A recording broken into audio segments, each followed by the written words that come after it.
Αυτά είναι δικά μου σχέδια. Εδώ είναι όταν είχε φτιάξει τα μαγαζιά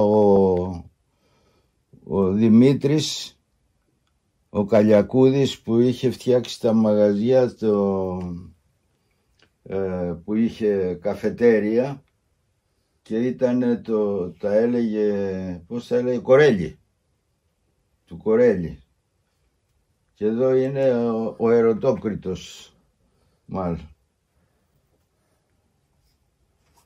Το φτιάξα αυτό στη Σάμι. Σε ένα γέρο, Αυτό ήταν στο μαγαζί στη Σάμι. Όχι. Του Κορέλη. Όχι. Ναι, ήτανε. Αλλά το φτιάξα στο ζαχαροπλάστη του, να την έχει στο σπίτι. Επειδή ήταν πολύ καλός άνθρωπος. Και αυτά όλα υπάρχουν έτσι όπως τα έχω εδώ. Εδώ αυτό είναι ο Μέγα Αλέξανδρος και το έχει στο Μύρτο. Ο συγχωρεμένος ο Μάκης το φτιάξε για το γιο του που και εκείνος έφυγε και το έχει στην καφετέρια. Και αυτό πάλι κομπίνα μου έκαμε άλλος και δεν έχω γράψει ακόμα το όνομά μου απάνω, έτσι να υπάρχει. Αυτό εδώ πάλι το έχω φτιάξει για το ψάλτη μας που πάντρευε την κόρη του και μου είπε να τον βοηθήσω να φτιάξει έναν καθρέφτη με κοχύλια και του λέω τι να φτιάξεις με κοχύλια, να πάρεις 4 ξύλα να σε βοηθήσω να το σκαλίσουμε, και έφτιαξε αυτό. Εδώ είναι στα θέματα αυτό, αλλά έχω σε κάθε εκκλησιά και αυτό το τραπεζάκι το έχω κάτω και αυτά όλα σε διαστάσεις περίπου 60 πόντους και είναι όπως το πραγματικό κανόνι με τους γεμιστήρες, αλλά και έχω βάλει και στις ρόδες γύρω γύρω προύτζο. Για πείτε μας 2 πράγματα, πώς ασχοληθήκατε με την ξυλογλυπτική? Εγώ από μικρός μου άρεσε η ζωγραφική στο σχολείο και πήγα σε ένα καφενείο του θείου μου στην Αθήνα που θα με έβαζε στη σχολή εκεί στην Καλυθέα για να μάθω, αλλά στο καφενείο δεν με έβαλε. Τέλος πάντων 14 χρονών μπαρκάρισα στα καράβια.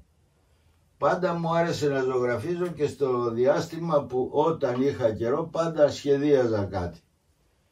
Τέλος πάντων ήμουνα καμιά 12 χρόνια στα καράβια και πήγα στρατιώτης, μετά συνέχισα λίγο στα καράβια και είχα πάει σε ένα φορτηγό καράβι που κουβαλάγαμε στάρια σε όλο τον κόσμο, η Ιαπωνία και αυτά, και είχα χρόνο να ασχοληθώ και είχα αρχίσει από εκείνο το φορτηγό να ασχολούμαι με το σουγιά, δηλαδή δεν είχα εργαλεία και τέτοια. Είχατε μπαρκάρει στο καράβι? Ναι, ήμουνα 2 χρόνια στο καράβι. Και για να περάσει η ώρα όταν δεν είχατε κάποια δουλειά? Ναι, όχι, μου άρεσε και πάντα η ξυλογλυπτική μου άρεσε, αλλά δεν είχα το χρόνο ποτέ να πάω να μάθω. Το βλέπατε σαν σχετικό και με τη ζωγραφική με κάποιο τρόπο? Όχι, μου άρεσε γιατί είχα και η οικογένειά μας έτσι από τη γιαγιά είναι λίγο προς το καλλιτεχνικό. Ένας θείος μου είδα που είχε φτιάξει κάτι ρόκες και αυτά που φτιάχνανε παλιά και μου άρεσε. Από τα τέμπλα των εκκλησιών που έβλεπα μου άρεσε πάντα να κάνω κάτι και έτσι είχα ξεκινήσει και έκανα με το σουγιά, με οτιδήποτε. Πάντα είχα, να φανταστείτε τον καιρό με τους σεισμούς που είχαμε πάει μας είχαν πάρει στο ΠΙΚΠΑ, γιατί δεν είχαμε σχολεία εδώ για να τελειώσουμε, να μην χάσουμε την τάξη. μας είχαν πάει στην Εκάλη σε μια κατασκήνωση και εγώ με ένα σουλιαδάκι από τα πεύκα έβγαζα φλούδες και έφτιανα βαρκούλες διάφορα και τα έδινα και δώρα στις δασκάλες εκεί που ήμουν μικρός, 9 χρονών, κάτι τέτοιο. Λοιπόν, στο καράβι, στο φορτηγό που ήμουνα, ξεκίνησα έτσι με πιο μεγαλύτερα έργα και από το δημοτικό που ήμουνα είχα πάντα την επιθυμία δηλαδή να κάνω αυτή τη δουλειά. Τέλος πάντων, όταν έφτασε... Μετά το καράβι ήρθατε Κεφαλονιά. Μετά το καράβι ήρθα στην Κεφαλονιά και παντρεύτηκα. Στην Κεφαλονιά. Στην Κεφαλονιά, στο χωριό μας εδώ. Με Κεφαλονίτης. Ναι, χωριανιά εδώ από τα Λογαράτα. Α, δίπλα. Ναι, και το μεταξύ, για να μην ταξιδεύω και παντρεμένος που θα ήμουνα, είχα με την ευκαιρία, επειδή ήταν τα αδέρφια της στην Αμερική της γυναίκας μου, να πάμε στην Αμερική. Και στην Αμερική που πήγα, εντάξει, δούλεψα σκληρά, μας ήρθανε και πολλές αναποδιές, τέλος πάντων, εγώ δεν το ξέχασα. Έδινα την απόδειξη και υπόγραφα με ένα σκίτσο από κάτω. Πάντα. Αλλά τελευταία 2-3 χρόνια που είχα φτιάξει εστιατόριο... Εδώ στην Κεφαλονιά, όταν ήρθατε, φτιάξατε και εργαστήριο. Βέβαια. Και... Αυτό έγινε δηλαδή αφού παντρευτήκατε, φτιάξατε και το εργαστήριο ταυτόχρονα. Όχι, αφού παντρεύτηκα πήγα στην Αμερική. Γεια σας, καλημέρα. Καλημέρα. Έλα κύριε Νίκο. Πήγαινε να μας πιάσεις καφέ. Είναι η Μέμα κάτω. Ναι. Μετά, αφού παντρεύτηκα και πήγα στην Αμερική, κάτσαμε εκεί 12-13 χρόνια, το 82 να φανταστείς, ήρθαμε εδώ. Μάλιστα. Και... Στην Αμερική κάνατε κάποια δουλειά, δηλαδή ασχολιόσασταν με την ξυλογλυπτική. Πάντα. Και βρίσκατε ξύλα από εκεί, φαντάζομαι. Έβρισκα ξύλα γιατί συγκατοικούσα με έναν Γερμανό που είχε εργοστάσιο που έφτιανε τα καλαπόδια για τα καπέλα. Όλα τα καπέλα, γυναικεία, του στρατού, τα πάντα. Ήταν ο μοναδικός που έφτιανε ξύλινα καπέλα, καλαπόδια για τα καπέλα. Και μια μέρα μου είπε ότι του πέθανε ο ξυλογλύπτης και του λέω, μα τι κάνεις κύριε Τσάρλι, του λέω, τι δουλειά κάνεις. Μου λέει, έλα να δεις.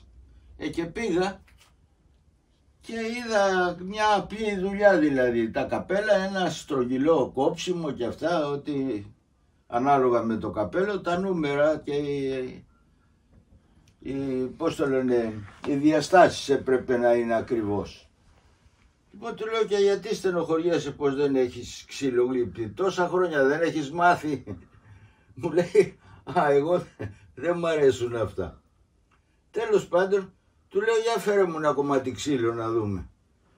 Να σου δείξω κι εγώ τι μπορώ να κάνω. Και όταν του το έφτιαξα, αυτός πήγε στο γραφείο και κουβέντιαζε με τους πελάτες. Και όταν το έφτιαξα, μου λέει, με κοροϊδεύεις ρε Νίκο. Είσαι μάστορας, μου λες. Λέω, είναι το πρώτο που φτιάχνω κύριε Τσάρλι. Μου λέει, θα έρχεσαι τέλος πάντων, να μην τα πολυλογούμε, έτσι ξεκίνησα. Μου δίνε ξυλάκια, του φτιάνα εγώ κάτι παπάκια, κάτι πουλάκια. Πήγαινα και κάτω, του φτιάχνα κάτι καλαπόδια για να τα βάλει στον παντογράφο, να βγάλει αντίγραφα να στείλει. Τέλος πάντων, στο τέλος μου λέει, ξέρεις τίποτα, θα βγω σε σύνταξη, δεν το κρατείς το εργοστάσιο. Και εγώ δεν θέλω τίποτα, μου λέει, ούτε από το κτίριο, ούτε από το εργοστάσιο. Θα μου δίνεις μόνο, για να μην φωνάζει η γυναίκα μου πως παίζω άλογα, θα μου δίνεις να πηγαίνω στον υπόδρομο λίγα λεφτά. Τέλος πάντων, φύγαμε από εκεί. Εννοείς ότι σου χάρισε το εργοστάσιο? Μου το χάρισε, αλλά εγώ με είχε πιάσει η τρέλα, η νοσταλγία, Και, και ένας άλλος μου χάρισε ολόκληρη πολυκατοικία. Τέλος πάντων. Η νοσταλγία κάνει πολύ μεγάλη βλακεία. Γιατί είχα φύγει μικρός από εδώ. Και θέλετε να γυρίσετε πίσω. Και τα παρατήσατε. Δεν πήρατε ούτε το εργοστάσιο ούτε την πολυκατοικία. Τίποτα. Τέλος πάντων. Και ήρθατε Κεφαλονιά από την Αμερική. Και ήρθα στην Κεφαλονιά. Τέλος πάντων πέρασε ο καιρός. Ξεκίνησα εγώ τη δουλειά έτσι σιγά σιγά από μονάχος. Πούλησα και ένα μαγαζί που είχα.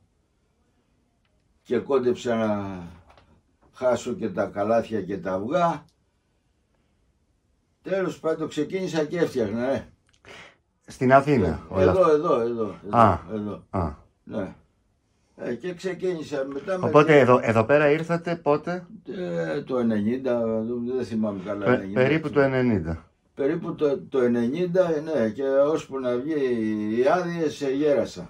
Και φτιάξατε το εργαστήριό σας εδώ? Κάτω, στην Αγία Εφημεία. Στην Αγία Εφημεία.